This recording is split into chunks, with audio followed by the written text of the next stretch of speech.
شاہ بہرام اور زاریہ جیسے ہی پنجرے سے باہر نکلے ان کے قد بھی بڑے ہو گئے اور ان کے اوپر وہ سارا طلسم بھی ختم ہو گیا جو کہ ان کے اوپر قہرمان نے کیا تھا۔ قہرمان حیرت سے آنکھیں پھاڑے پھاڑے زاریہ اور شاہ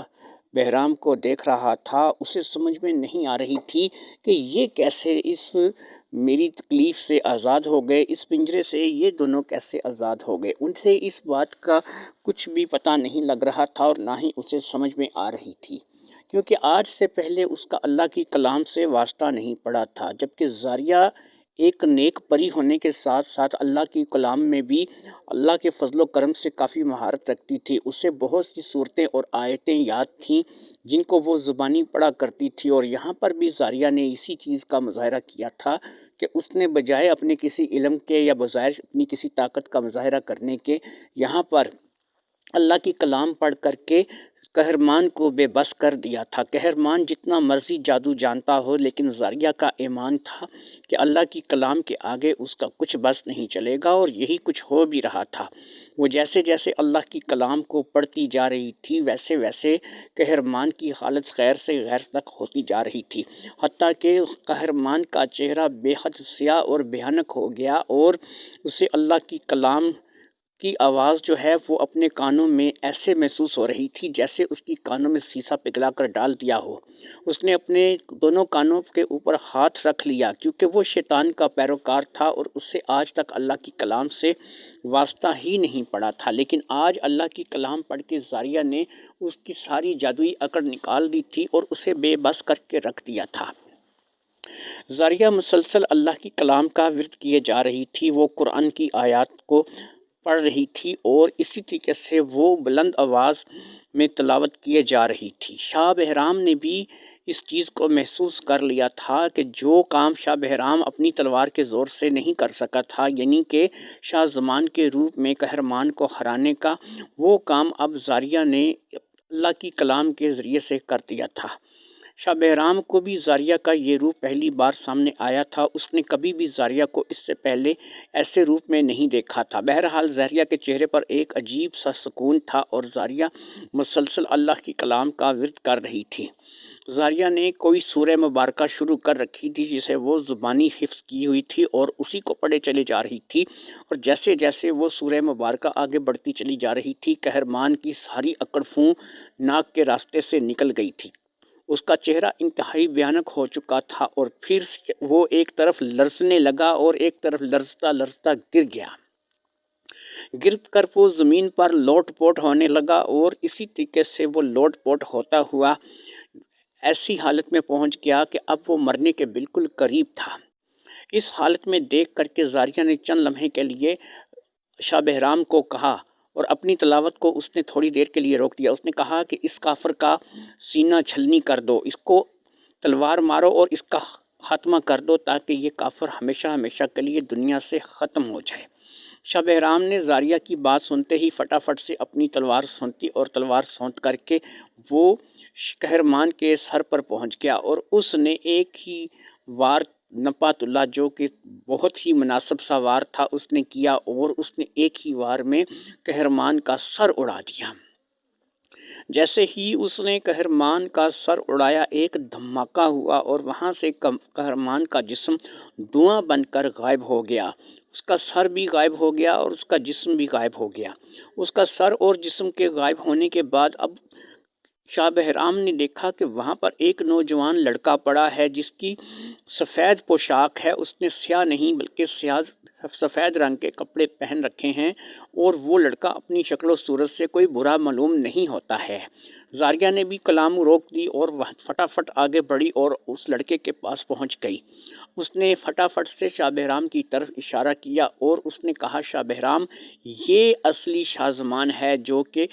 اپنی رعایا کا بادشاہ ہے، اور یہ اس کے جسم پر قبضہ جو ہے وہ قہرمان نے کیا ہوا تھا۔ قہرمان کی موت کے ساتھ ہی یہ آزاد ہو گیا ہے اور اب یہ بالکل ٹھیک ٹھاک ہے۔ تم نے جسے مارا وہ جسم بھی قہرمان کا تھا اور وہ بدروح بھی قہرمان کی تھی، اور یہ اس کے جسم کے اندر محفوظ تھا۔ جیسے ہی اس کا جسم دھواں بن کر غائب ہوا، یہ ظاہر ہو گیا اور یہ شاہ زمان ہے اور یہ اچھا ہے اور ہمیں اب اس کو یہاں سے ہوش دلانا ہوگا۔ تھوڑی سی کوشش کے بعد شاہ زمان کو ہوش آ گیا اور انہوں نے شاہ زمان کو اٹھا کر کے بٹھا دیا۔ جب شاہ زمان کو پتہ لگا کہ قہرمان کا خاتمہ ہو چکا ہے اور قہرمان جو ہے وہ مر گیا ہے تو وہ بہت بے حد خوش ہوا۔ اس نے کہا کہ اب میری تمام رعایا کے جو لباس ہیں وہ بھی سفید ہو چکے ہوں گے اور سیاہ لباس سب کے ختم ہو چکے ہوں گے، اسی طرح سب کے سفید لباس ہوں گے۔ اب میری سلطنت پہ ہوا قہرمان کا ہر قسم کا جادو ختم ہو چکا ہوگا اور سرخ ندی کا پانی بھی اب اپنی جگہ سے دوبارہ بہنا شروع ہو گیا ہوگا۔ انہوں نے کہا کہ ہمیں بتاؤ کہ یہ سرخ ندی کا پانی کہاں پہ؟ اس نے کہا کہ یہ ندی تو میرے محل کے بالکل پاس سے نکلتی ہے، لیکن یہ ندی بالکل سوکھ گئی تھی اور اس پر بھی قہرمان نے جادو کر کے اسے خونی ندی بنا دیا تھا، لیکن وہ خون بھی خشک خون ہو گیا تھا اور یہ ندی بالکل سوکھ چکی تھی۔ قہرمان مرتا تو یہ ندی دوبارہ چالو ہو سکتی تھی اور قہرمان کے مرتے ہی اب میرے ریاست پر سے جادو کا اثر ختم ہو چکا ہوگا اور میری ریاست اب ٹھیک ہو چکی ہوگی۔ اب ہمیں فوری طور پر واپس چلنا چاہیے اور آپ لوگ کس لیے جو ہے وہ یہاں پر آئے ہیں یہ مجھے بتا دیجئے۔ اب ان لوگوں نے کہا کہ ہمیں تو صرف سرخ ندی کا پانی ہی چاہیے جو کہ ہم لینے کے لیے یہاں پر آئے ہیں۔ انہوں نے کہا کہ ٹھیک ہے، آپ لوگ ہمارے ساتھ چلیے اور آپ لوگ جو ہے وہ سرخ ندی کا پانی لے لیجئے۔ اڑان کلین ابھی تک وہیں پر موجود تھا اور اب تینوں نے واپس جانے کا قصد کیا اور تینوں ہی واپسی کے سفر کے لیے روانہ ہوئے۔ اڑان کلین پر بیٹھ کر بہت جلد ہی وہ دوبارہ واپسی کے لیے جب روانہ ہوئے تو بہت جلد ہی وہ اپنی ریاست کی طرف پہنچ گئے۔ جب وہ اپنی ریاست میں داخل ہوئے تو زاریہ اور شاہ بہرام نے دیکھا کہ اب اس کی ریاست میں بے حد تبدیلیاں آ چکی تھیں۔ اب یہ علاقہ وہ علاقہ لگ ہی نہیں رہا تھا جس علاقے سے اڑ کر کے وہ گئے تھے۔ تمام رعایا بھی سفید لباسوں میں ملبوس تھی اور اب وہ بالکل ٹھیک ہو چکے تھے۔ انہوں نے جب شاہ زمان کو ان دونوں کے ساتھ صحیح سلامت دیکھا تو دونوں زاریہ اور شاہ بہرام کے حق میں نعرے لگانے لگے اور پھر اسی طرح زاریہ اور شاہ بہرام شاہ زمان کے ساتھ وہاں پہنچ گئے، اس کو اس کی ریاست کا اس کے سپرد کی اور اس کے لوگوں سے دعائیں لے کر کے فٹافٹ سے وہ سرخ ندی کی طرف بڑھے، کیونکہ اب ان کی منزل سرخ ندی تھی اور سرخ ندی پر جا کر کے وہ جلدی سے اب تیسرا پانی جو ہے وہ اکٹھا کرنا چاہتے تھے۔ اس سے پہلے وہ نیلا اور سنہرا پانی حاصل کر چکے تھے اور اب وہ سرخ پانی جو ہے وہ حاصل کرنا چاہتے تھے۔ اب نہیں معلوم کہ اگلی منزل ان کی کون سی تھی اور اب وہ کس رنگ کے پانی کی جھیل کو تلاش کرنے کے لیے جانے والے تھے، کیونکہ جیسے ہی وہ سرخ ندی سے پانی لیتے اگلا دروازہ ان کے لیے کھل جانا تھا اور انہوں نے کسی نئے سفر کے لیے روانہ ہو جانا تھا۔ اب پتہ نہیں کہ وہ نیا سفر ان کے لیے کیسا ہونا تھا اور وہاں پر ان کے ساتھ کیا معاملات پیش آنے تھے۔ بہرحال زاریہ اور شاہ بہرام اب تیزی سے سرخ ندی کی طرف بڑھ رہے تھے۔ جب وہ سرخ ندی کے پاس پہنچے تو یہاں پر واقعہ ہی اب پانی جو تھا وہ سفید شفاف لیکن اس میں سرخی مائل رنگت تھی، یعنی کہ وہ سفید شفاف پانی ایسا تھا کہ اس میں سرخی مائل ایک ایسی لہر تھی کہ اس کو سرخ پانی کہا جا سکتا تھا۔ بے شک یہی پانی تھا جو اب زاریہ اور شاہ بہرام کو لینا تھا، جو کہ اس جادوئی طلسم کو، اس طلسم حیرت کدہ کو توڑ سکتا تھا جس میں پری حسن بانو پھنس کر ایک عجیب و غریب جگہ پر قید ہو چکی تھی۔ یہی وہ جگہ تھی، یہی وہ پانی تھا جو لینا تھا۔ یہ تیسرا پانی تھا اور اب بھی انہیں 4 ندیوں کے پانی اور لینے تھے، یعنی 7 رنگ کے پانی انہوں نے اکٹھے کرنے تھے۔ یہاں پر آ کر کے زاریہ نے اسی بوتل میں جو کہ پہلے وہ نیلا اور سنہرا پانی ڈال چکی تھی، اب اس نے اس میں لال پانی ڈالا اور سرخ پانی ڈالنے کے بعد اب یہ بوتل مزید تھوڑی سی اور اوپر ہو گئی۔ ابھی بھی اس بوتل میں اتنی گنجائش تھی کہ باقی 4 ندیوں کے پانی بھی اس میں ڈالے جا سکتے تھے۔ جیسے ہی یہ تیسرا پانی ان دونوں پانیوں میں مکس ہوا، زاریہ نے اس بوتل کو اچھی طرح سے بند کر کے اپنے پاس چھپا لیا جیسا کہ اس نے پہلے کر رکھا تھا۔ اب شاہ بہرام اور زاریہ جو ہے وہ اسی ندی کے ایک سرہانے کھڑے ہو کر کے انتظار کرنے لگے کہ چوتھا دروازہ ان کے لیے کون سا کھلتا ہے۔ تھوڑی دیر تک انتظار کرنے کے بعد وہاں سے عجیب و غریب قسم کی لہریں نکلنے لگیں اور یہ لہریں اب پیلے رنگ کی تھیں اور تھوڑی دیر میں وہاں پر ایک گول دائرہ سا نمودار ہوا، یہ بھی پیلے رنگ کا تھا، یعنی اب انہیں پیلے رنگ کی ندی اور پانی کو تلاش کرنا تھا اور اب اس میں چھلانگ لگا کر انہوں نے ایک اور نئی دنیا میں پہنچنا تھا اور وہاں پر جو بھی صورتحال پیش آتی اس کے بارے میں انہیں ایک دوسرے سے بات کرنی تھی۔ زاریہ نے شاہ بہرام کو مشورہ دیا کہ مجھے ایسا لگتا ہے کہ یہ جو راستہ ہے ہم لوگوں کو الگ الگ اختیار کرنا چاہیے۔ ہو سکتا ہے کہ اگر ہم الگ الگ ہو کر جائیں تو ہم جلدی جو ہے اس ندی کو تلاش کر سکیں۔ ہمیں پتہ تو نہیں ہے کہ ہمیں کیسی صورتحال کا سامنا کرنا پڑ سکتا ہے، لیکن مجھے لگتا ہے کہ ہمیں الگ الگ ہو کر جانا چاہیے۔ پتہ نہیں میرے اندر سے کیوں ایسی آواز ہے کہ ہمیں الگ الگ ہو کر جانا چاہیے۔ شاہ بہرام نے کہا کہ دیکھو ہم اکٹھے تھے تو ہمیں کتنا تعاون رہا کہ جب ہم ایک ایسے اندھیرے قبرستان میں پہنچ گئے جہاں سے ہمیں باہر نکلنے کا کوئی راستہ نہیں مل رہا تھا، تو ہم دونوں نے ایک دوسرے کی مدد کی۔ صحیح مانو تو تم نے میری مدد کی اور مجھے وہاں سے نکالا۔ جیسے میں وہاں پہ جا کر اندھا ہو چکا تھا، بالکل مجھے کچھ بھی دکھائی نہیں دے رہا تھا، تو میں ایسے اندھے قبرستان میں سے باہر نہیں نکل سکتا تھا اگر میں اکیلا ہوتا۔ اس لیے میری مانو تو مجھے تمہارے ساتھ رہنا چاہیے اور تمہیں میرے ساتھ رہنا چاہیے۔ ہم دونوں ایک دوسرے کے ساتھ رہیں گے تو یہ زیادہ بہتر رہے گا۔ زاریہ نے کہا تم ٹھیک کہتے ہو، لیکن تمہیں یہ بھی یاد ہوگا کہ میں کچھ محسوس کرتی ہوں، مجھے اللہ نے کچھ ایسی چیزیں عطا کر رکھی ہیں کہ مجھے کچھ محسوس ہو جایا کرتا ہے۔ تو یہاں پر بھی میں یہ محسوس کر رہی ہوں کہ میرا اکیلے جانا اور تمہارا اکیلے جانا بہتر ہے، تاکہ تم جو ہے وہ جہاں پر بھی پہنچو میں تمہیں کہیں نہ کہیں مل ہی جاؤں گی، اور اسی طرح میں جہاں پر پہنچوں گی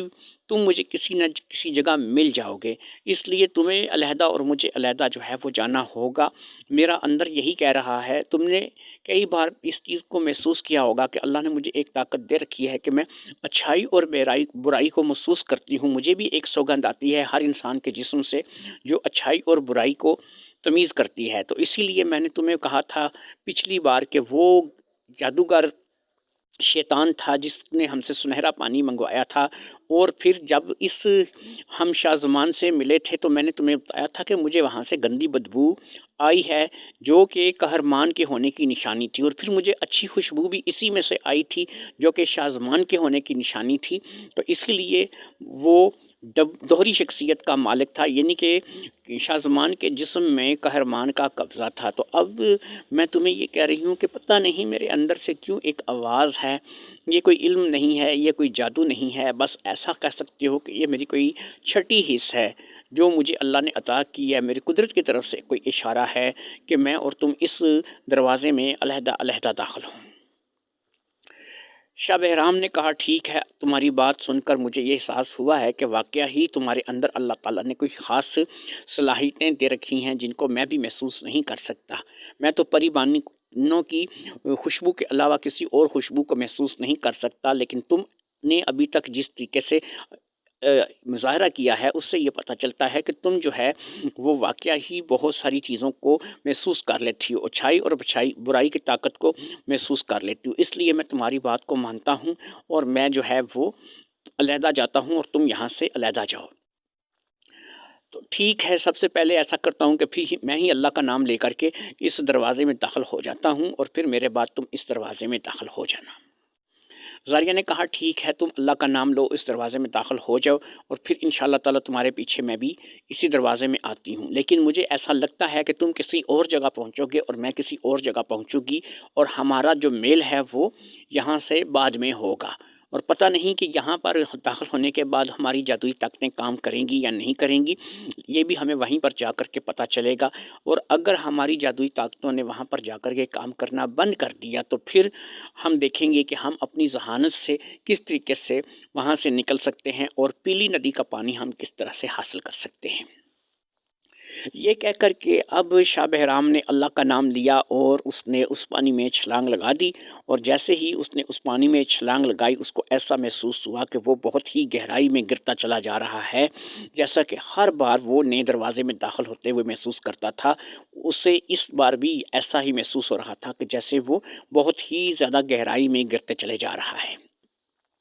اس کے جانے کے چند لمحے بعد ہی زاریہ نے بھی اللہ تعالیٰ سے دعا کی، اور پھر اس نے بھی اللہ کا نام لے کر کے اسی دروازے میں چھلانگ لگا دی، اور جیسے ہی زاریہ نے اس دروازے میں چھلانگ لگائی اس کے ساتھ بھی وہی کیفیت ہوئی کہ وہ بھی ایسے گرتی چلی گئی جیسے کہ وہ بہت ہی زیادہ گہرائی میں گرتی چلی جا رہی ہو۔ اب اس کو معلوم نہیں تھا کہ وہ بھی شاہ بہرام کے پاس ہی جا کر نمودار ہوگی یا پھر وہ دونوں اس بار علیحدہ علیحدہ ہو جائیں گے، لیکن وہ کہاں پر پہنچیں گے اور کس حالت میں پہنچیں گے اور وہاں پر جا کر کے ان کے ساتھ کون سے معاملات پیش آنے والے ہیں، اس بات کا نہ تو زاریہ کو اندازہ تھا اور نہ ہی خود شاہ بہرام کو اس بات کا اندازہ تھا۔ بہرحال وہ اس گہری کھائی میں گرتے چلے جا رہے تھے اور ان کی منزل کہاں تھی یہ ابھی تک ان کو معلوم نہیں تھا۔ شہنشاہ پرستان اپنے محل میں بیٹھا بے حد پریشان تھا۔ اس کے سامنے ایک بہت بڑی کرسی تھی اور اس کرسی کے اوپر ایک دیو بیٹھا ہوا تھا، اور یہ کوئی اور دیو نہیں تھا، یہ بگا دیو تھا۔ بگا دیو جو شہنشاہ پرستان کے سامنے اس کے محل میں اس کے دربار میں بیٹھا تھا، دونوں ہی بڑی حیرت سے اپنے سامنے رکھے ہوئے ایک جام کو دیکھ رہے تھے۔ یہ شیشے کا ایک بہت بڑا جام تھا اور اس جام میں انہیں دو بندے بہت ہی زیادہ گہرائی میں گرتے ہوئے نظر آ رہے تھے، اور یہ دو بندے کچھ اور نہیں تھے، یہ شاہ بہرام اور زاریہ پری تھے۔ شاہ بہرام اور زاریہ پری کو اس طریقے سے گہرائی میں گرتا دیکھ کر کے دونوں کے چہرے پر ہلکی ہلکی مسکراہٹ بھی تھی اور چہرے پر ایک عجیب سا اطمینان بھی تھا۔ اب بگے دیو نے پرستان کے بادشاہ کو مخاطب کیا اور اس نے کہا کہ سناؤ، میں نے آپ کو کیا کہا تھا؟ پرستان کے بادشاہ نے کہا تم نے جو بھی کہا تھا بالکل ٹھیک کہا تھا، واقعی شاہ بہرام ایک بہترین انتخاب ہے ہماری بیٹی حسن بانو کے لیے۔ یقین کرو کہ میں تمہاری بات کو ماننے کے لیے تیار نہیں تھا کہ ایک آدم ذات ایک پری سے اس قدر محبت کر سکتا ہے، یا ایک آدم ذات اس قدر سچے اور نیک دل کا آدمی بھی ہو سکتا ہے۔ آدم ذات کے ساتھ تو برائی اور بہت ساری چیزیں ایسی منسوب ہیں کہ جنہیں دیکھ کر کے ہم لوگ آدم ذات سے نفرت کرتے ہیں، لیکن جب شاہ بہرام کے ساتھ پری حسن بانو نے شادی کر لی تو میں چاہتا تھا کہ میں شاہ بہرام کو ایسی عبرتناک موت ماروں کہ اس کو اس چیز کا اندازہ ہو کہ اس نے ایک پری سے شادی کی ہے۔ پری نے اسے بچائے رکھا، لیکن جب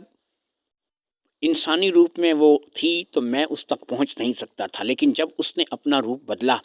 تو پھر میں نے اس پر اپنی کمن ڈال کر کے اسے اپنے قابو میں کر لیا، اور پھر میں نے شاہ بہرام کو آزمانے کا سوچا۔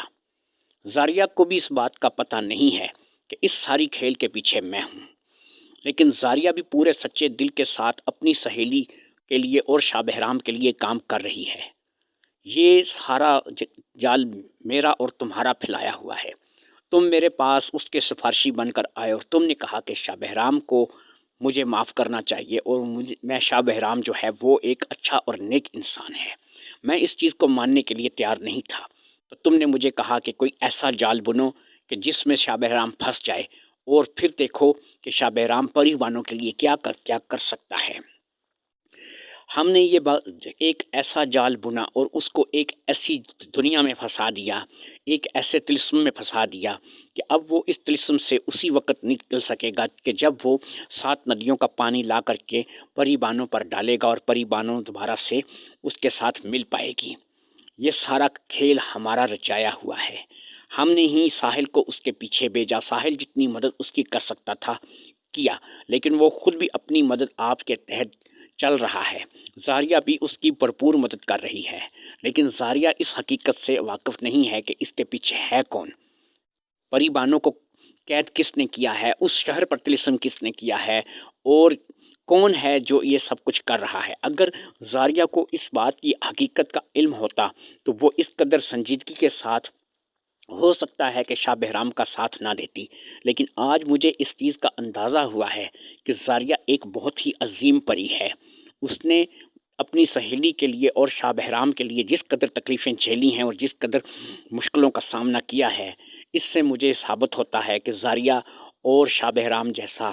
دنیا میں کوئی حسن بانو کو نہیں ملے گا۔ حسن بانو اس لحاظ سے بہت ہی خوش قسمت ہے کہ اسے ایک بہت ہی نیک سیرت دوست زاریہ کی شکل میں ملی ہے، اور اسے ایک بہت ہی چاہنے والا شوہر شاہ بہرام کی شکل میں ملا ہے۔ بہرحال یہ جو بھی ہے یہ طلسم ہے، اور اس طلسم میں یہ دونوں پھنس چکے ہیں، اور اب دیکھتے ہیں کہ یہ طلسم ان کو کہاں پر لے کر جاتا ہے اور آگے ان کے ساتھ کیا ہوتا ہے۔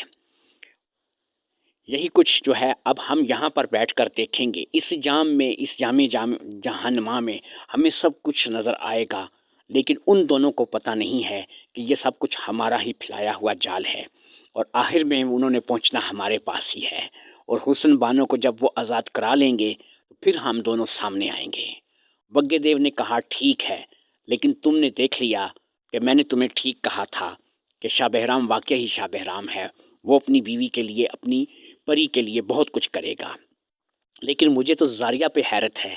کہ زاریہ تو شاہ بہرام سے بھی بڑھ چڑھ کر ہر بات میں حصہ لے رہی ہے، وہ بھی اپنی سہیلی سے بہت پیار کرتی ہے، اور جہاں تک میں اندازہ لگا پایا ہوں وہ شاہ بہرام سے بھی پیار کرتی ہے، لیکن وہ اسے اس بات کو بتاتے ہوئے ڈرتی ہے کیونکہ وہ جانتی ہے کہ شاہ بہرام اس کی سہیلی کا شوہر ہے۔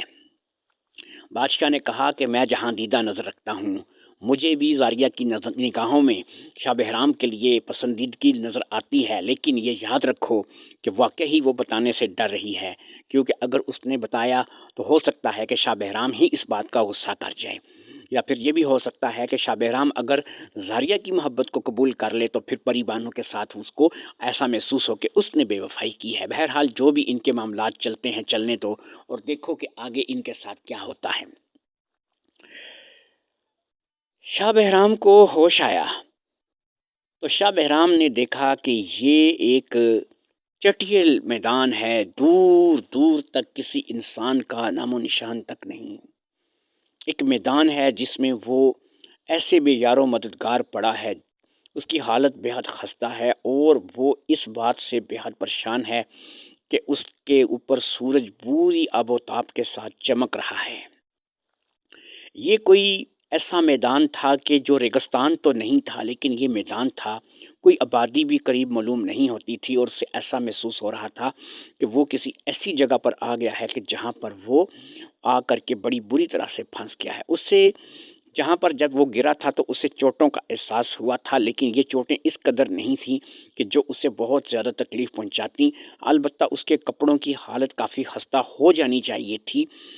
ابھی تک وہ پوری طرح ہوش میں نہیں آیا تھا، اس نے پوری طرح سے ہوش نہیں سنبھالا تھا، صرف وہ اٹھ کر بیٹھا تھا، اور اس کے جسم میں درد کی تیز لہریں جو ہیں وہ اٹھ رہی تھیں، اور اس سے اس چیز کا محسوس نہیں ہو رہا تھا کہ وہ کہاں پر پہنچ گیا ہے۔ ہلکی ہلکی آنکھیں کھولنے کے بعد اس نے دیکھا تو یہ ایک چٹیل میدان تھا، دور دور تک سوائے چھوٹی چھوٹی چٹانوں کے اور کچھ بھی نظر نہیں آ رہا تھا، اور چٹانوں سے ملحق یہ ایک چھوٹا سا میدان تھا جہاں پر وہ بے یار و مددگار پڑا تھا۔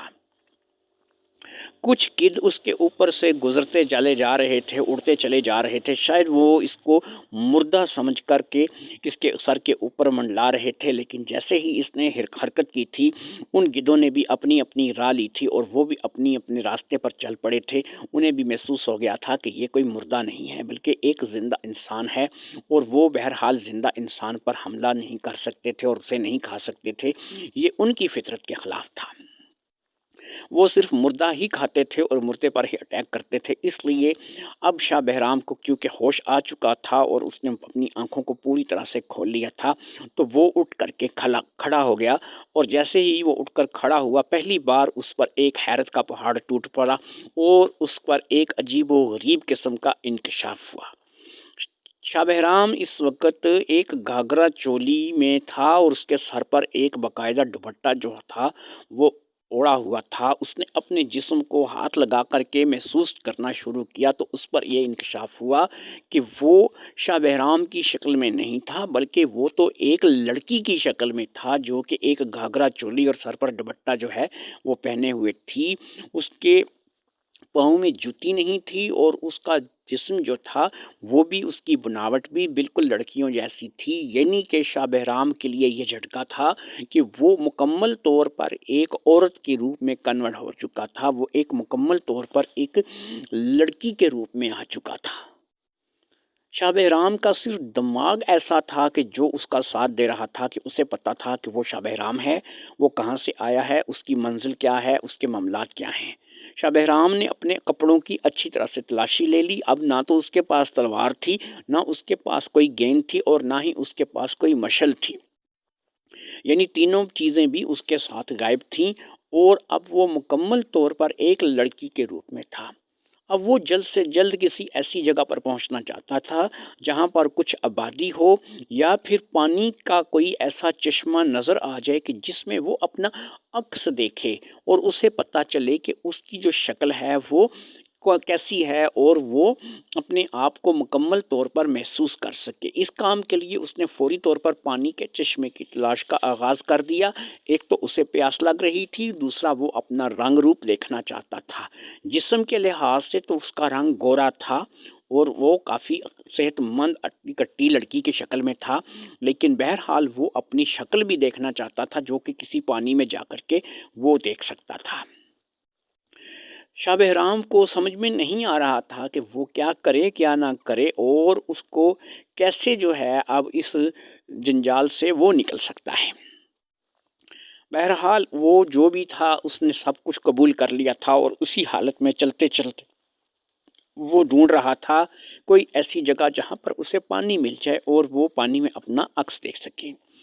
کافی دور چلنے کے بعد اسے ایک جگہ سے کچھ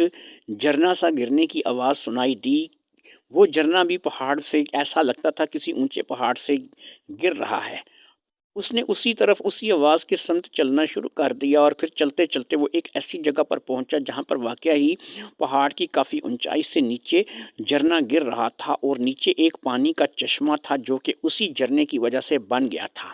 چشمہ کیا تھا؟ یہ چشمہ تو بالکل چھوٹا سا تھا، زیادہ تر تو یہ تالاب ہی کی شکل میں تھا۔ اب شاہ بہرام نے اللہ کا نام لیا اور جا کر تالاب کے سامنے ہوا تو اس نے جب اپنی شکل تالاب کے پانی میں دیکھی تو اس نے دیکھا کہ وہ ایک خوبرو نوجوان اور بہت ہی حسین لڑکی تھا اور اس نے واقعہ ہی رنگ روپ بھی کمال تھا اور ہر انگ انگ اس کا اللہ رب العزت کے فضل و کرم سے بہترین تھا، یعنی کہ وہ دکھنے میں بہت ہی جاذب نظر اور پرکشش لڑکی کے روپ میں تھا۔ لیکن اب اس چیز کو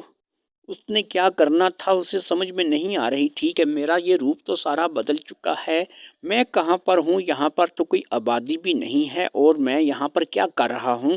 کوئی بھی چیز شاہ بہرام کو سمجھ میں نہیں آ رہی تھی۔ بہرحال شاہ بہرام کو پیاس ستا رہی تھی، اس نے وہیں چشمے سے پانی پیا اور پانی پی کر کے وہ دوبارہ جو ہے اسی چشمے سے ایک علیحدہ سمت چلتا ہوا آگے بڑھنے لگا۔ اسے اس چیز کی تلاش تھی کہ وہ کسی انسانی آبادی میں یا کسی ریاست میں پہنچ جائے یا کسی شہر میں پہنچ جائے یا کسی گاؤں قصبے میں پہنچ جائے اور اسے جو ہے اس پتہ چلے کہ دیگر لوگ بھی وہاں پر بستے ہیں۔ یہ صورتحال دیکھ کر تو اسے ایسا محسوس ہو رہا تھا کہ یہاں پر دور دور تک کوئی انسان جو ہے وہ نہیں بستا ہے۔ اسی طرح سے وہ چلتے چلتے جنگل میں پہاڑوں میں کافی دور نکل آیا، لیکن اسے دور دور تک بھی کوئی انسانی آبادی جو ہے وہ دکھائی نہیں دے رہی تھی۔ اسی طرح سے چلتے چلتے وہ ایک ایسی جگہ پر پہنچ گیا کہ یہاں پر اس نے ایک پانی کا چشمہ دیکھا۔ اب یہ پانی کا چشمہ جیسے ہی اس نے دیکھا کہ اس چشمے کا رنگ پیلا ہے اور یہ پیلے پانی کا چشمہ ہے، یعنی کہ جس چشمے کی تلاش میں وہ آیا تھا۔ اس نے فٹافٹ سے آگے بڑھ کے اس چشمے کے پانی کو اچھی طرح سے غور سے دیکھا اور اس کی آنکھوں میں ایک چمک آ گئی کہ یہ تو پیلے پانی کا چشمہ ہے جو کہ اسی ریگستان میں، اسی چٹیل میدان میں، اسی جنگل میں اسے مل گیا تھا اور اس نے اب اس چشمے کے اوپر پہنچ کر کے وہ اس چشمے کے اوپر جا کر کے کھڑا ہو گیا۔ اب اس نے دیکھا کہ وہاں پر آگے ایک اور سفید رنگ کا دروازہ نمودار ہو چکا ہے اور وہ اس پانی کو لے کر کے وہاں سے آگے جا سکتا ہے، لیکن اس نے سب سے پہلے تو وہاں پر اس کے پاس بھی ایک چھاگل ایک بوتل موجود تھی۔ اس نے کہا کہ میں یہ پانی جو ہے وہ اس بوتل میں ڈال لیتا ہوں۔ اس نے جیسے ہی اس بوتل کا ڈھکن کھولا اور وہ پانی اس بوتل میں اس نے ڈالنا چاہا، وہ ایک دم سے چشمہ سوکھ گیا اور سفید دروازہ بھی غائب ہو گیا۔ جیسے ہی یہ غائب ہوا وہ چند قدم پیچھے ہٹ گیا۔ جیسے ہی وہ چند قدم پیچھے ہٹا اس نے دیکھا کہ وہاں پر چشمہ پھر نمودار ہو گیا اور دروازہ بھی نمودار ہو گیا۔ پھر اب اس نے دوسری بار یہی حرکت کی تو اس کے ساتھ پھر پانی غائب ہو گیا اور دروازہ بھی غائب ہو گیا۔